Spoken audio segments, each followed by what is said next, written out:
like, I wasn't sad, but I was like, is this a joke? You joking with me right now? He's like, no, I'm not.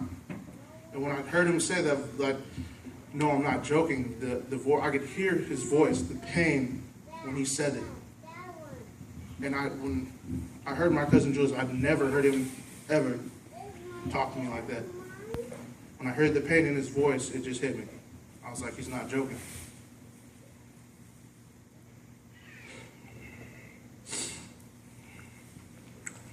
So when I went down to the viewing, I went to the church, the Compton church. I couldn't see my cousin. I really couldn't. I didn't want to see my cousin sitting in the coffin. It was hard for me. I just couldn't. So I stood outside the whole time, and I helped pass out water bottles so I could at least do something. I just couldn't see it. I couldn't bear to see my cousin sitting in that coffin. Let's see. The rest of the year, I questioned my faith in God when I saw my cousin lying in his coffin. I told myself this will be the last time I ever set foot in the church. Actually, not that church, any church. I didn't want to go to church anymore. It hurt me too much.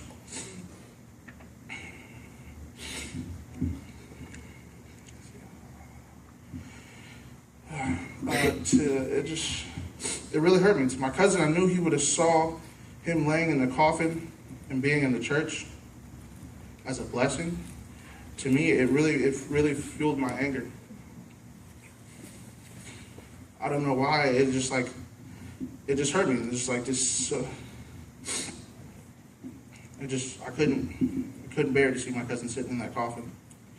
So after we buried my cousin, I thought to myself, there's no such thing as God. If there was, why would he let my cousin, a man who preached to me about God and served God, die during his daughter's birthday party?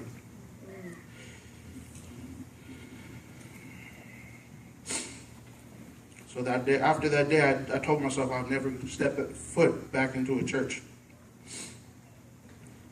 So then I get almost a year later, after my cousin died, I got a phone call from my dad. But at this time, me and my dad were close now. We weren't fighting. We get along better now. He was staying with my Aunt Rosie at the time, and he's telling me about how he got baptized and how he found the Lord with Excel. And he began to tell me that the church was having a youth retreat and that I should go. I laughed. I really did. I said to my dad, "You, the man who when I was growing up would never go to church, even if I asked you to."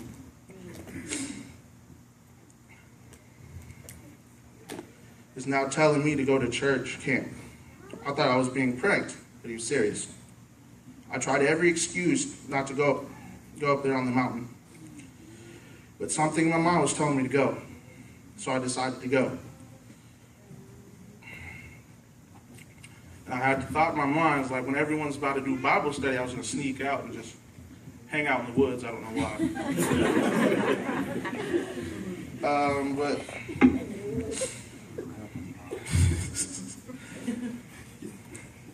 But I was just like, cool, it's a vacation from home. Might as well. But what was waiting on the mountain was way different than I expected. The first night I was nervous to meet the youth at the camp, but when the first session started, it was like I was hit with a wall of spiritual knowledge. When we all had to split up in small groups, I found out I was in Pastor Meshach's group. If you don't know who Meshach is, it was kind of intimidating. Seeing a big man preach about God, I was like, man, you should be playing in the NFL. What you doing here?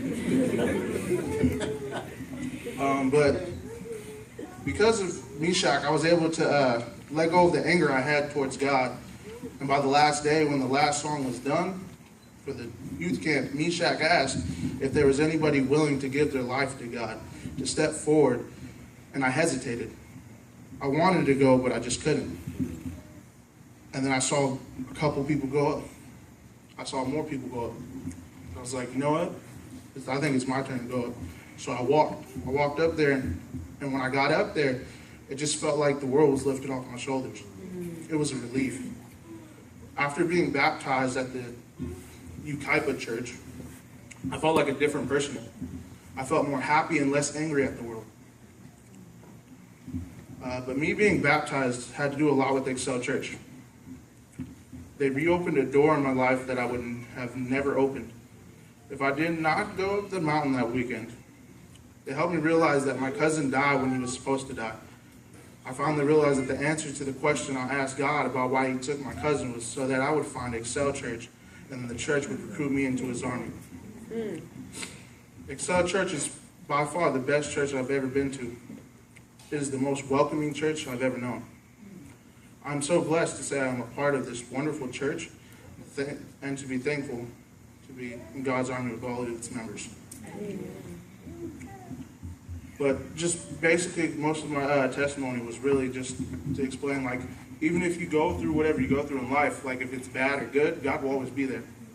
He'll be waiting for you at any corner, any turn, even if it's right or wrong turn. He'll be waiting there to lead you right back to that path. And regardless of what you did or how bad your life was after you turned away, he still forgives you. And also, I appreciate Christ for changing the way I view and judge people. And with that, I'd say thank you for listening to my story. God bless you all.